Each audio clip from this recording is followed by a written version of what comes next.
Alright, this is Andrew Jolly with Joda Home Inspections.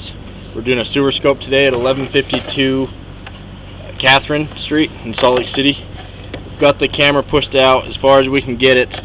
We're 116 feet out and we're not able to get past this point. A lot of times this is just a limitation where I go through a couple bends and then this is as far as I can get the camera out. It looked like you did have a clean out somewhere in the yard, but I couldn't see it. But I did pass what looked like a clean out when I was doing the scope. We're going to pass it again. I'll try to point out where it is. If you have another clean out, that's another access point, and if I could find it in the yard I could try it through there, but a lot of times they get buried and so then I'm not able to access them. So you'll see right off the bat you have a little bit of a wrinkle on this liner. This liner is something that was blown into an old line, and when you have a wrinkle like that,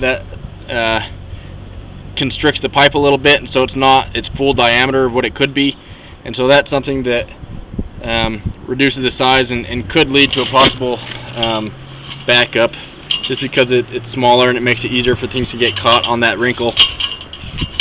Doesn't look like it's too long though, which is good. However, there is the area of the line that I'm not able to access, and so I'm not sure how much further down that wrinkle goes.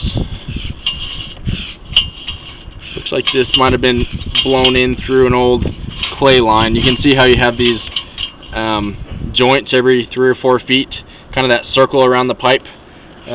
Nothing's wrong with blowing it in over clay, but just an observation.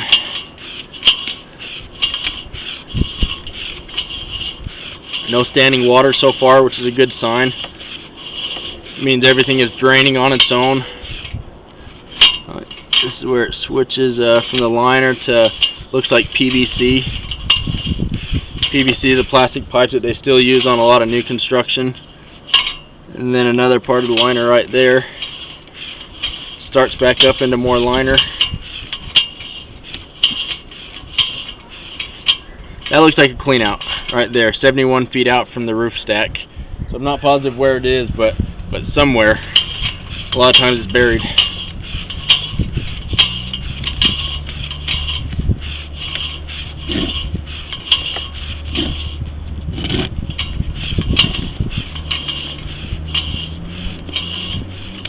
It's nice that you've had a liner blown in. It's similar to having a new sewer line. Definitely better than cast iron, and most of the time much better than clay. This is ABS. This is also a plastic pipe. A little different than the white or green PVC that we were seeing earlier.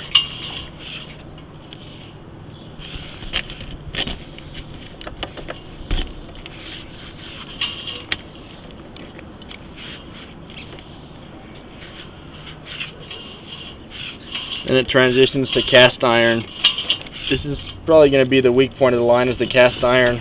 What happens is that over time it'll start to flake and you'll get rust that builds up, and so it makes it easier to catch on waste and toilet paper as it gets flushed down.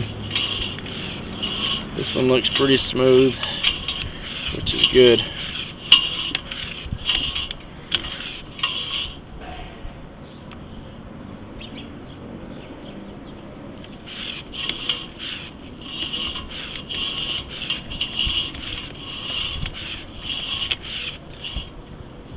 A little bit of solid waste here in the line, which isn't great. Like I said, it's easier for solids to get caught on cast iron, and so you want to do your best not to flush things that you don't absolutely need to. You want to avoid flushing feminine hygiene products or using wet wipes, even if they say that they're flushable. They definitely can cause problems.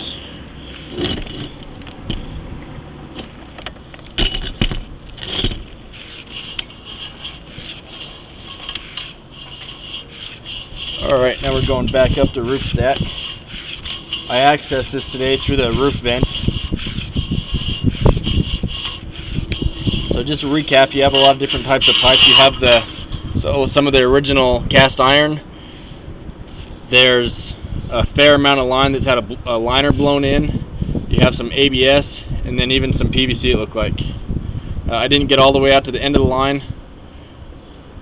I didn't see any standing water. you had a little bit of a wrinkle in the liner.